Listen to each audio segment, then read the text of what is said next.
We're going to end up with no coaching searches this year. Okay.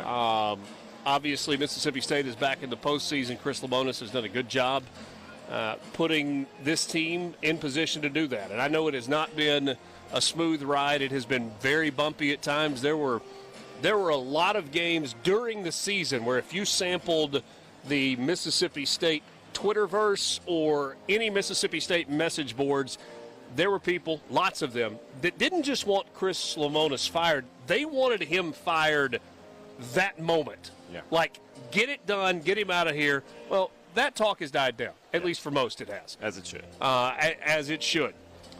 There has been similar sentiment about Mike Bianco. And if you sample Ole Miss Twitterverse or Ole Miss message boards, at really any time over the last 8 or 9 weeks, you don't have to look very far to find people that want Mike Bianco gone. I'm not telling you that you should have that opinion or you shouldn't have that opinion. That's your deal. I just want to try to share with you some information that I believe to be accurate. Ole Miss is not going to make a change. Not this season. And I think there are two sets of reasons. Okay, they're kind of two lines of thinking here. First of all, there is equity built up for Mike Bianco because of what he has done over the last quarter century at Ole Miss. 24 years. This was the end of his 24th program. Nobody, Mike Bianco, Keith Carter included, would argue that this year's and last year's results are not what they should be for Ole Miss baseball. But everything that Ole Miss baseball is today is a result of the job that Mike Bianco has done. He has built the Ole Miss baseball program from basically nothing into what it is right now. They are just 2 years removed, not quite yet 2 years removed from a national championship. They have invested heavily into the stadium because the fan base has grown exponentially in the time that Mike Bianco has been the head coach. And so all of that matters.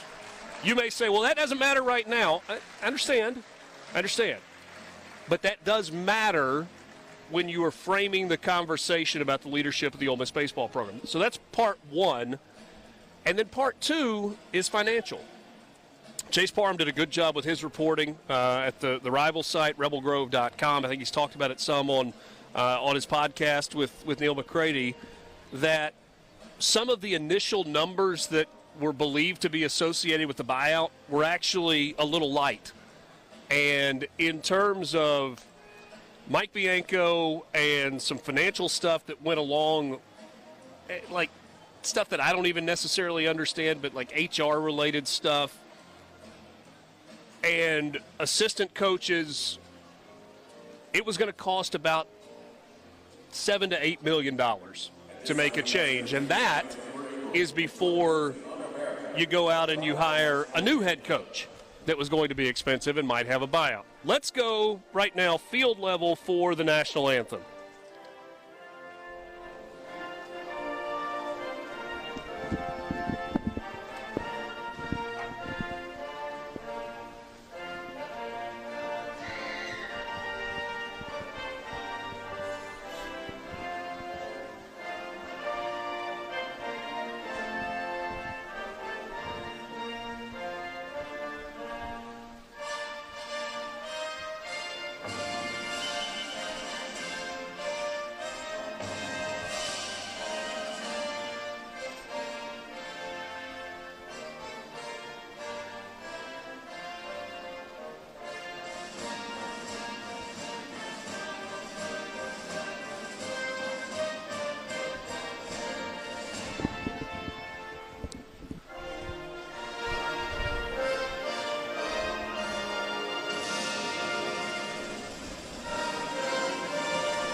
Go USA.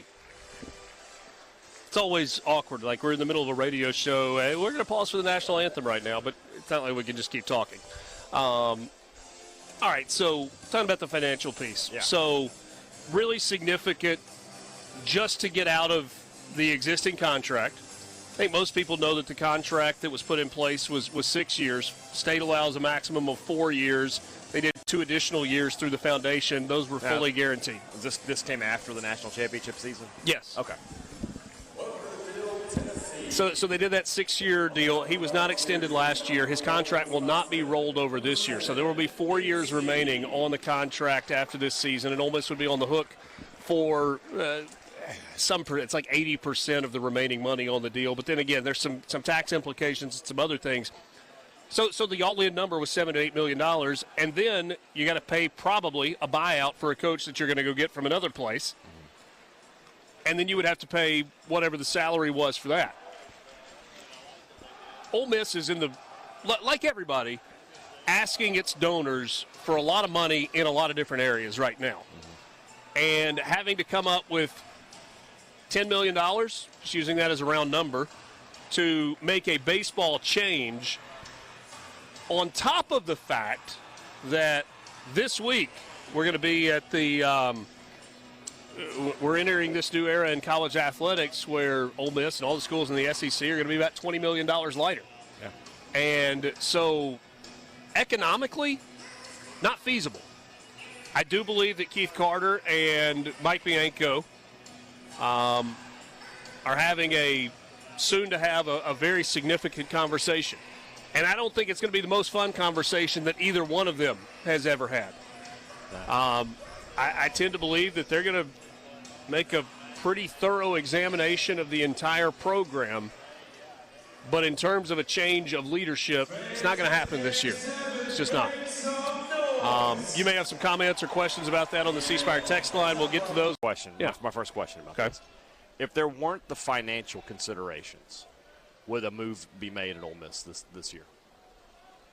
In your opinion, I guess.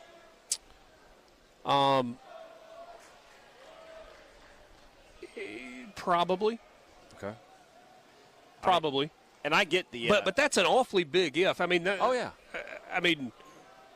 Taking a significant part of the equation out of the equation and saying, if it weren't for this, would you do this? Well, yeah, maybe, but that's just not reality. So what is going to be the acceptable standard for Ole Miss next season? Is it just that's a good question. We talked about this with State, right? We're like, is it just enough to get back to postseason? Do they need to host? I think over 500 in conference play, and if they don't host, they better be right there on the edge. So where State was this year. Yeah, I think so. If they have the kind of similar season. And I think that's going to be communicated to Mike Bianco. Mm-hmm. I really do.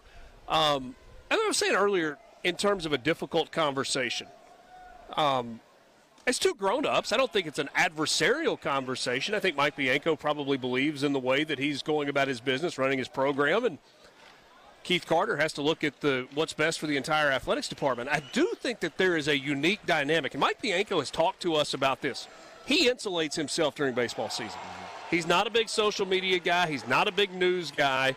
He simply goes about his work, puts down his head, and does his job. I think that really benefited him in 2022 because the noise was loud in 2022, right, and they just kind of kept on plugging and doing their job.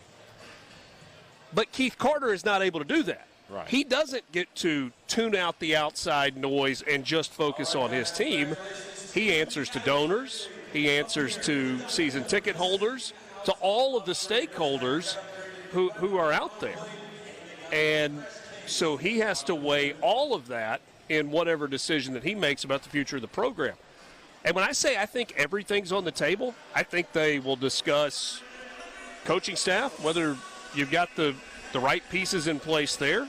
History tells us that Mike Bianco is very loyal to his guys. I think game management and philosophy will be talked about. I mean, you know, why you're going after the guys that you're going after in the portal. How are you developing guys? Why are guys not developing the way they did earlier in your tenure? Like I think it's like all of it is part of that conversation. And my guess is that there are some very clear expectations that are laid out about what is expected, not just down the road, what's expected next year. So we got this question basically asking about Ole Miss and needing change. And you look at Mississippi State, and they made a change in on the pitching coach front. And it's maybe the biggest difference in the team, right? They're just a much better pitching team this year, and that's why they are in the position they're in. Yeah. Would you expect a change on the Ole Miss coaching staff in terms of the assistants? Or is that loyalty just going to be? Yeah, I don't think so, and that may not be the answer that people want to hear. But to answer your question, do I expect a change? I really don't. I really don't. That seems and there are a lot of crazy to people. me. Well, I get that, and there are people that have been for years and years and years screaming, pitching coach, pitching coach, pitching coach. Mike Bianco is the pitching coach, period. Mike Bianco is the pitching coach. Yes, I know he's the head coach. He is the pitching coach. And you cannot like that he's the pitching coach, but that's what he does. Well, he's not a former pitcher. You can look all over the place and find non-former pitchers that are effective pitching coaches. He's a catcher. He's worked with pitchers his entire life. And again, that's like a don't shoot the messenger here. I'm just like saying – Yeah. he's not hiring a pitching coach. Okay. Just running it back, I think, would be a massive mistake. I know they won a championship in 22, and you can't take that away from them. They have been awful for 2 years. Awful. Not unlucky, not just okay, embarrassingly bad. They won 6 conference games a year ago, and this year are at the bottom of everything. They are the worst fielding team in the SEC by a wide margin. I mean, they are so far below number 13 in the SEC in the field. Pitching and batting stats are both horrible. They don't have a single hitter hitting 300, not one in the entire lineup. And you're going to try to They're sell a bad to baseball team. They're a bad baseball team, and you're going to sell to your people that care about baseball so much that, hey, nothing needs to change. It is just fine how it is. What we are doing is working. Selling. Yeah, no, I don't think that's what you're selling at all. I think you're selling that the expectation is you are going to be different on the field or you are not going to be here after next season. That's the expectation. Right. No, I'm not talking about what Keith Carter is selling. I'm talking about because logically with the finances and the settlement and all that, paying $10 million to make a change in baseball, especially with what you're investing in football and basketball, does seem financially illogical.